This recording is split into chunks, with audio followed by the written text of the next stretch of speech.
அப்போது யார் இறைவன் யார் யார் இறைவன் ஏற்கிறார் என்று எழுதிக் கொண்டிருக்கிறேன் என்று சொன்னான். அப்போது என் பெயர் இருக்கிறதா என்று கேட்டான். அவள் சொன்னான், உன் பெயர் தான் முதலில் இருக்கிறது என்று சொன்னான்.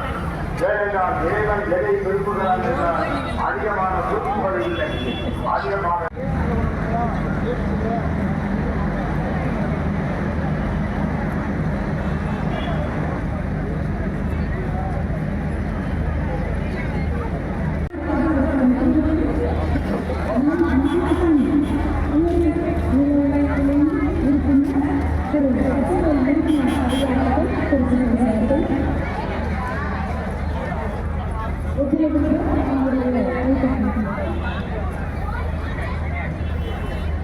Thank you.